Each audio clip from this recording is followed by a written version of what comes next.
This morning, two school shootings in Texas within a week of each other. One in Houston, the other in Mansfield.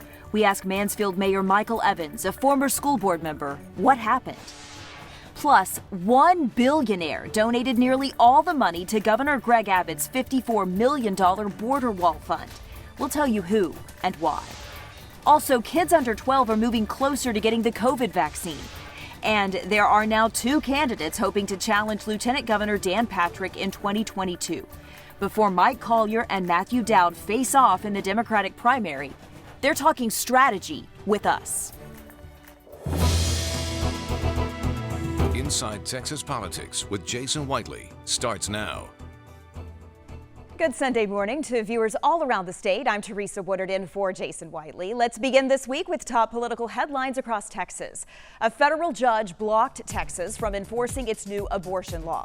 The judge called Senate Bill 8 an aggressive scheme to deprive Texans of a significant and well-established constitutional right. The Justice Department had sued the state to suspend the law, which in essence bans abortions after 6 weeks before many women know they're pregnant. The law also allows private citizens to sue doctors or anyone who helps women access abortion services. Texas quickly appealed the judge's ruling, but both sides expect this to go to the U.S. Supreme Court. Governor Greg Abbott and Republican governors from 10 other states went to South Texas to talk border security. They blame President Biden's policies for a surge in illegal immigration and illegal drugs. The governors want the administration to do more to secure the border, including finish the wall that President Trump started. Abbott pledged to continue using state resources for border protection. And Pfizer has officially requested emergency use authorization for its COVID vaccine for 5 to 11-year-olds. The FDA is expected to review Pfizer's data later this month, and if regulators agree, elementary-age kids could get the shot within weeks. Texas experienced two school shootings within a week. First in Houston, then at Timberview High School in the Mansfield Independent School District. The mayor of Mansfield is with us this morning. The city is mostly in Tarrant County with small parts in Ellis and Johnson counties. Mansfield is about 20 miles from Fort Worth and adjacent to Arlington. Good morning, Mayor. Thank you for spending some time with us. We appreciate it. Good to be with you today. Let's start out by just saying what happened in your community is every parent's, every family's nightmare. So tell us how your community is doing. Well, the community is healing, I believe. We were really traumatized. The great blessing is that so far, and we're going to keep our fingers crossed and our prayers going up, we have no fatalities. I think that we were shaken by the very fact that we, like so many communities around the country, recognize that we are not untouchable when it comes to gun violence and this kind of traumatic experience. Watching the footage when the response was happening, it didn't seem as though there was panic. It felt as there was order.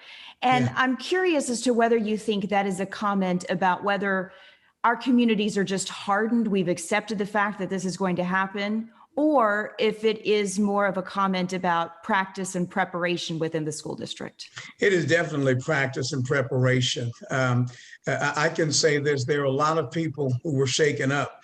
Bear in mind now that, we have drills like this in schools now. And as one student said, he knew that this was not a drill, this was real. You were on the Mansfield School Board for a number of years before you became mayor. Take us inside some of the discussions that school boards are having. Did you talk about metal detectors? Did you guys consider putting metal detectors in all of your secondary campuses?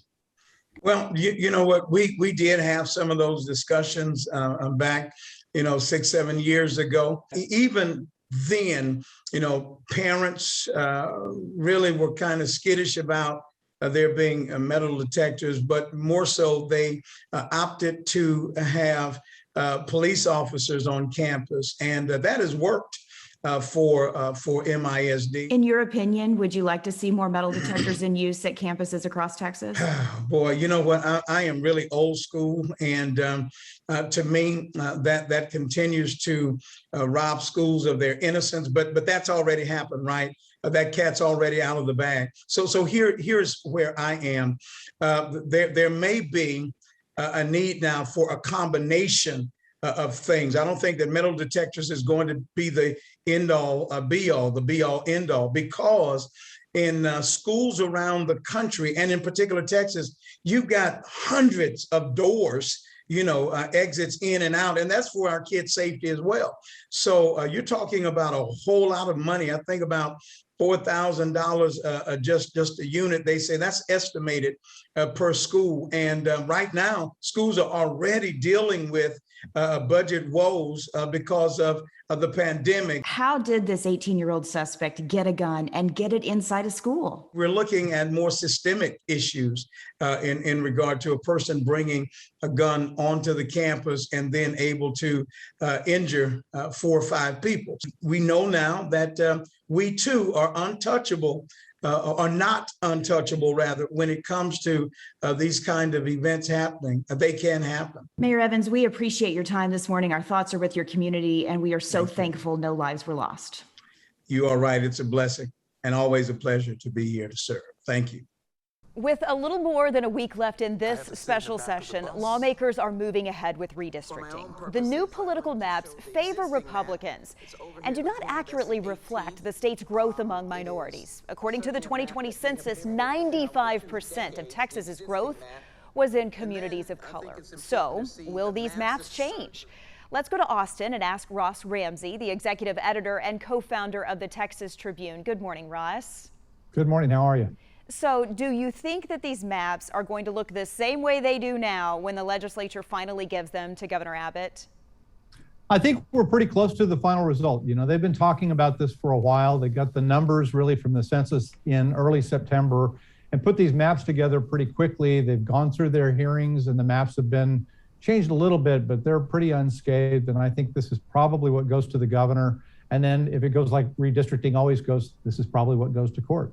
Absolutely. It's not redistricting in Texas if there aren't lawsuits filed, right? Exactly. Let's talk a little bit about another topic. The state's parole board recommended a posthumous pardon for George Floyd. He was arrested in Texas on a drug charge. Now that pardon is up to Governor Abbott. He's got a lot on his plate. Do you think he's going to sign this?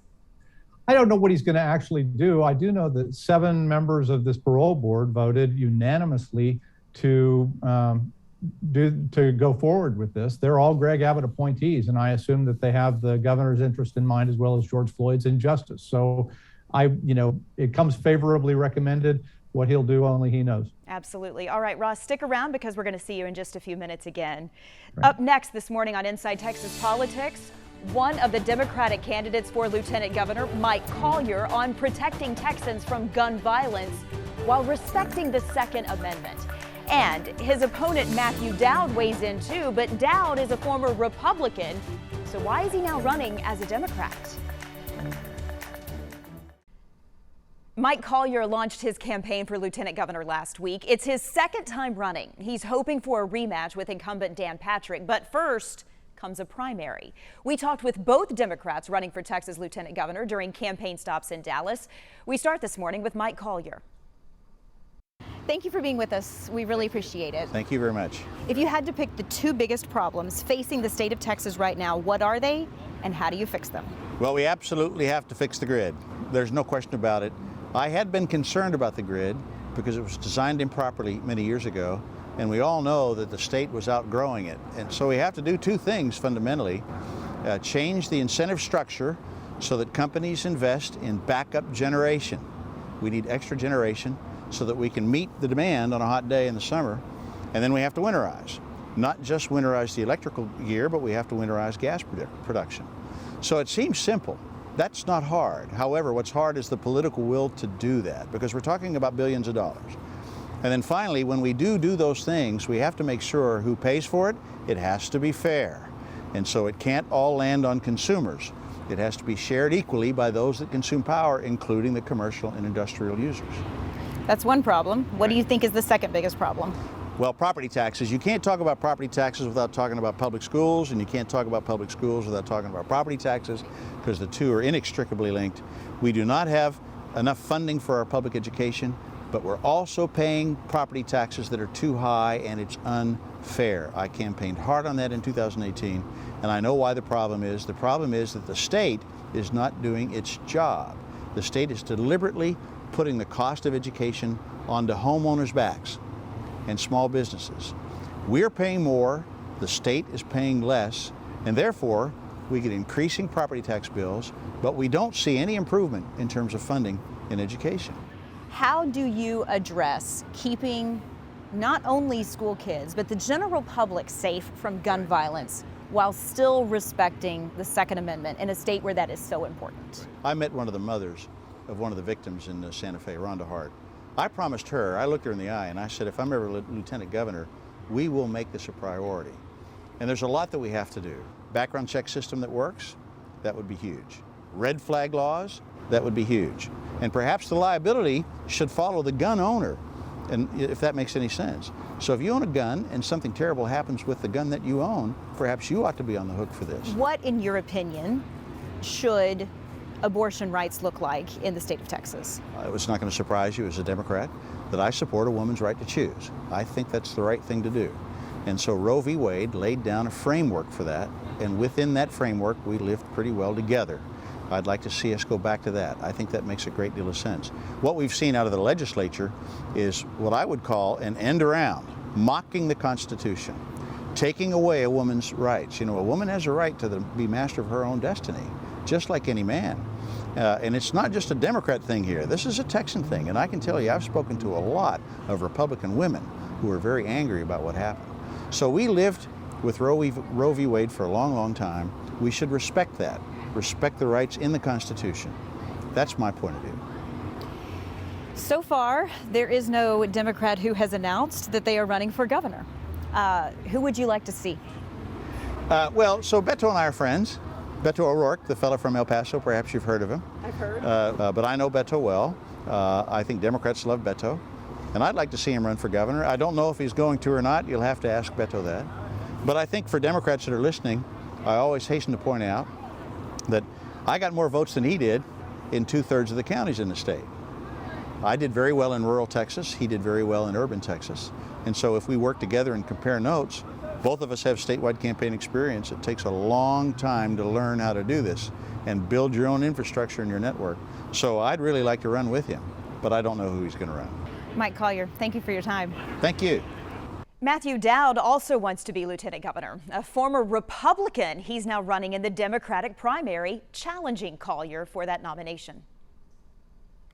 Thank you for your time this morning. Glad to be here. Thanks for having me. You were a Democrat in the 90s, a Republican in the early 2000s. You're running now as a Democrat again. There may be some Democrats out there who are skeptical of who you are. So explain how you can make this switch.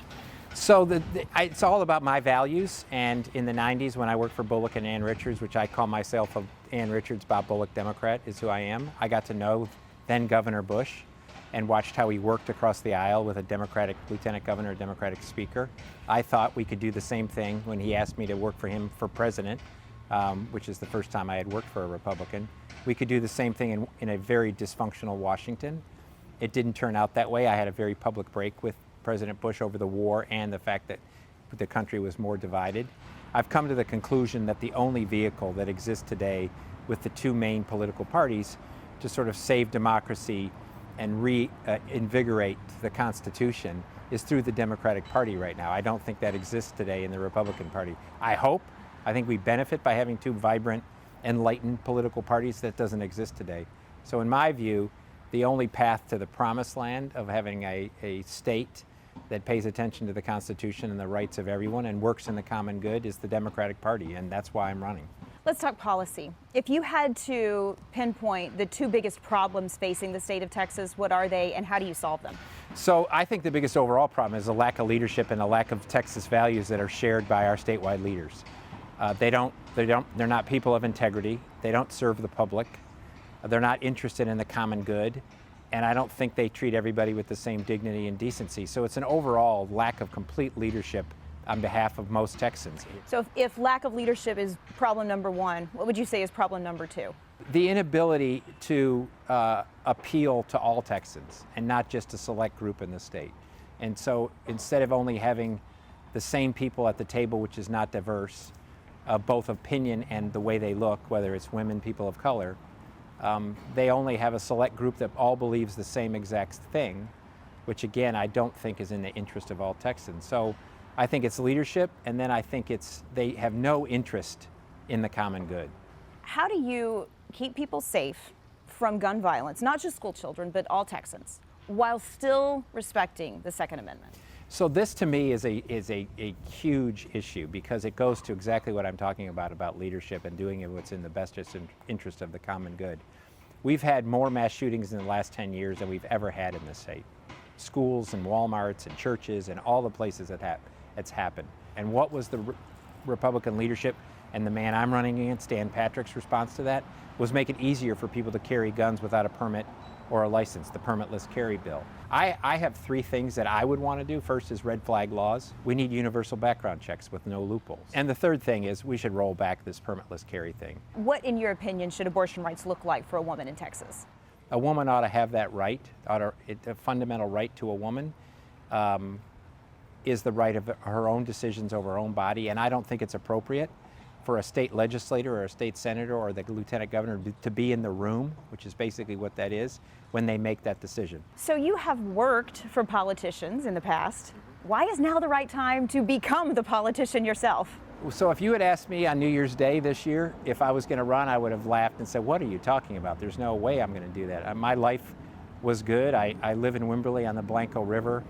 I love this state. I love Texas, but I hate our politics. I absolutely hate our politics. And in my view, I was willing to sort of sacrifice all those things in the life I had in order to tell Texans what's going on and how we can get out of this. Thank you for your time this morning. We appreciate it. It's great to be here. That was just a portion of our interviews with both candidates. You will hear more from them, specifically about campaign strategy, on the next episode of Y'all-itics, our political podcast. Up next, a predictable political response to school shootings in Texas. We're going to talk about it on the Roundtable. This is Inside Texas Politics with Jason Whiteley. All right, it is time now for Reporters Roundtable, where we kind of put the headlines in perspective each week. Joining us again is Ross from the Texas Tribune. Ross, thanks for hanging around for a few more minutes. With us, as always, is Bud Kennedy from the Fort Worth Star-Telegram. Good to see you, Bud. Hi, Teresa. And Bernadine Steptoe, WFAA's political producer. Good morning, Bernadine. Good morning. You know, it was kind of sad this week. We had a school shooting in Mansfield. It elicited sort of a mechanical response, something that was quite predictable. You heard one side saying, well, this teenager got a gun, this teenage suspect got a gun illegally. The other side was saying, no, gun laws are too lax in Texas. Has this just become a mechanical response from both sides, Ross? I think it probably has. You know, we've had other shootings that were much worse and didn't inspire much legislative action or much lasting public reaction. And I think this has just become a steady drumbeat in Texas. Felt like we were following a script, Bud. It really felt like there was an eerie calm. The buses all materialized, evacuated all the students, and it was almost like, after a storm hits or something.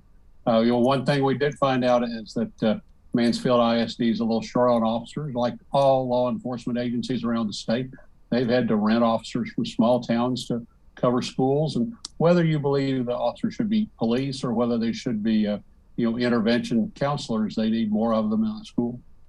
Bernadine? Well, I think that the fact that Mansfield ISD did such a good job executing its plan sort of let a lot of people off the hook of having to get more involved in commenting on it. But I don't think that the parents and the students and those who are affected or think that their children will encounter such an act are just robots in terms of addressing it. So I think that the politicians, yes, and then, you know what, I hate to say this, but the fact that at this point that we don't have any fatalities, then they haven't had to jump in as much as we would expect. Sad comment, and that's true, Bernadine. Yeah. All right, there was some great reporting, Ross, from the Texas Tribune this week, uncovering that one billionaire donated $53 million to Greg Abbott's Border Wall Fund. Tell us who Andrew Mellon is and why did he donate to the wall? He's the great-grandson of the Mellon steel empire, lives in Wyoming. He's a conservative. He was a supporter of Donald Trump, hasn't been very involved in Texas politics that we can tell. But our reporter, James Barragan, pulled out a bunch of public records and some strings and found that most of the $55 million that's been given privately to Greg Abbott's border wall came from this one individual who wants some wall built. Now, he put in about $52 million, and that's not as much wall as you would expect. It's just a few miles, but it's by far the biggest donation. You know, Bud, when you think about it, that says one man donated an awful lot, and there's not a lot that's coming from individual donations, it sounds like. What's your take on this? Well, Tim Mellon has decided to take some sort of one-man crusade against immigration. He put more than $1 million into supporting Arizona's defense of Senate Bill 1070, most of which was thrown out when it got to the Supreme Court. Of course, he's given many $1 million to the Trump campaign, but you know, he really wants to be the big poobah of immigration border wall funding. The big poobah. All right, Bernadine, just a few seconds. What's your take? He's a rich man who had the money to support his cause, and he gave the money. There you go. That's a concise way to say it. All right, Bernadine, Bud, Ross, we appreciate it. Thank you for your time, and thank you for watching. Hope you have a wonderful week. We'll see you again next week, Sunday morning on Inside Texas Politics. Take care, everybody.